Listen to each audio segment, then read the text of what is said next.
Все самое отборное, вкусное и свежее к вашему столу. Молочная радость. С любовью в каждый дом.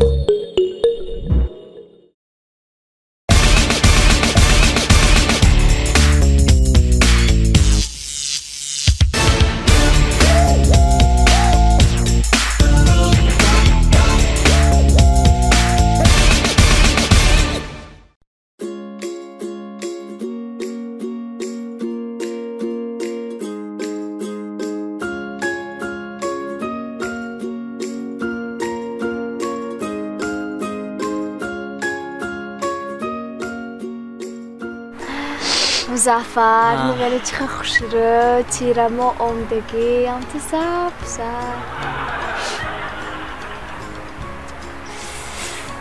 خونو کشتا؟ ها خونو خودی می ایستا ما که گرمه اینه پوش بازی گرمش ها؟ رحمت دن کار نبوده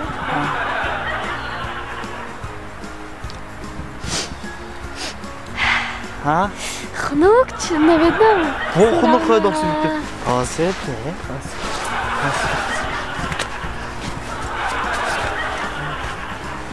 خواهی گرمش نفرشی خنوکه با خونو خود داشتی اما دیگه هیچیم نمونده گش کنیدم زفر ما مایده چی بودم همین پیش آچم می رفتم همین آچم خونو خورم انت اچی میکردم دیونه من اویای اچی میکردم گرم شدم تو جینی پینی می؟ دیه؟ تو به عقل می؟ یه؟ یک جینی گام بزنی؟ زه گفتم اما از اوچتا اگه افته می بیام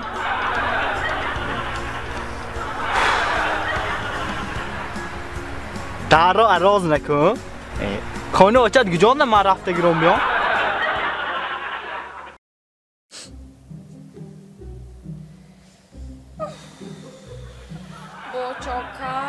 بوچوکات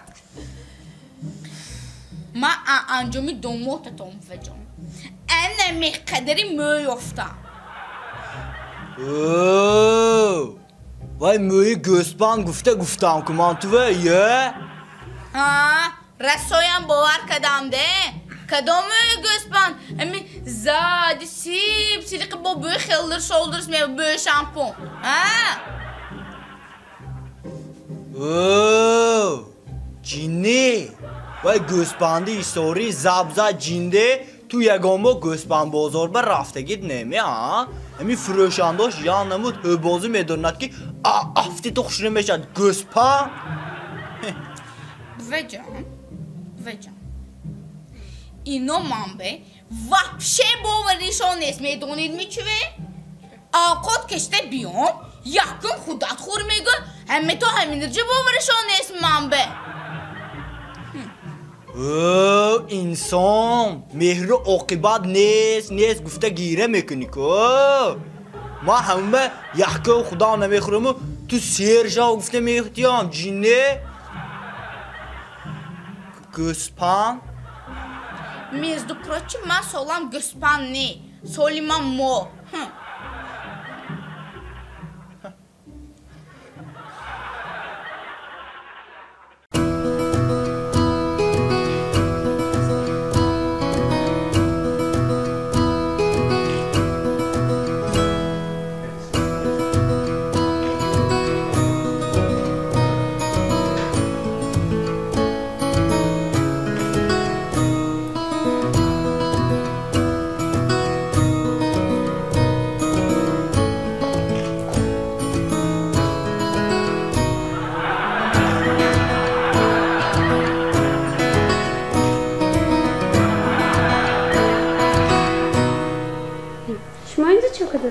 شما اینجا چه داشتید مگزین نوبه؟ یکسا دستی صورتگیری که داشتی؟ گوش کنید من حوضی اکرانش پرویرکا که داشتیم ده تلفون می خریدی؟ ها خدا خواه گوش منفته گوش کنید منه من صورتای منو دیدستیدم امی هم این صورتای دیدستیدم اینه دیدید چقدر خوش رو خوش درش من خوش رو پرومدی گوش کنید امی وای فای کودتون رو نیافتم دیا امی صورت ما حوضی پرول اینستاگرام میتیم اگر بیمار باشد همین صورتای من اینستاگرامم با پرتایید مایلاشنی صورتام دیده همین آدمای تلفنش نیست گفتگی و بیندو سوخته مرا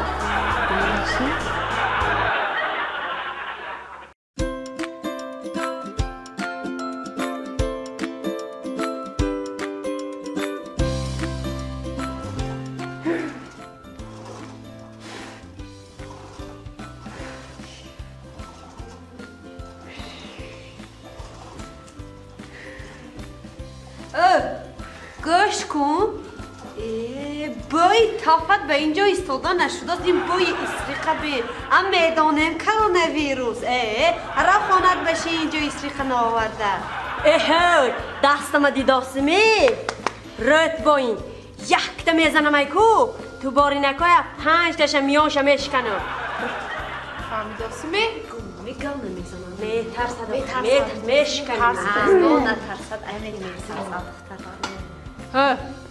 منه گوش کن همه نبزم تیمون ایپونبه لیلی من امی لیلکای دیداسمه تو؟ همه دیداسمی؟ دیداسی ها چخی خوش رو من هم خیلی یک تا می نویسد شما باید نکو 30 تشه میانشه میشکنه رو کارت کنی من چه جان خواهر جان ما اینجا عموما رزبار باندگی مونه یا با خیزه آیسته سکه انش ما چپانش تیدم ها راست شنید این شو مرحمت برای کار بام چخیر نشتی بچت به من گردم بود یکمش اینجا زرد یا دویومش عموما اینجا کرونا ویروس نمیدارم در چی؟ هم خیلی شما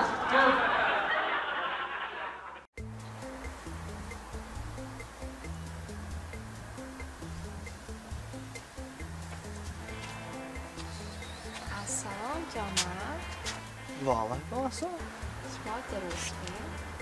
نازمی؟ میشه ناز نما دان چخر؟ زد؟ های امروز همون گپی گفتگی هم کدومگاه؟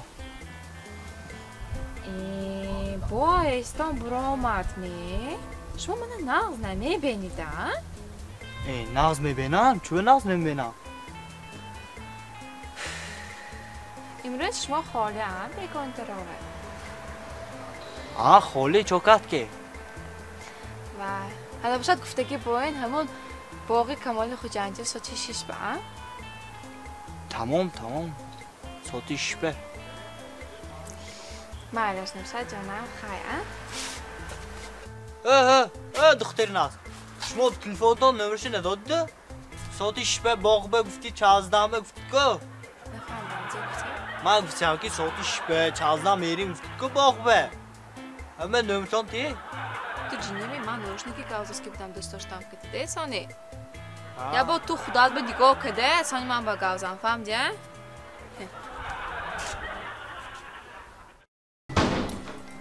السلام علیکم شما نازمی درست می؟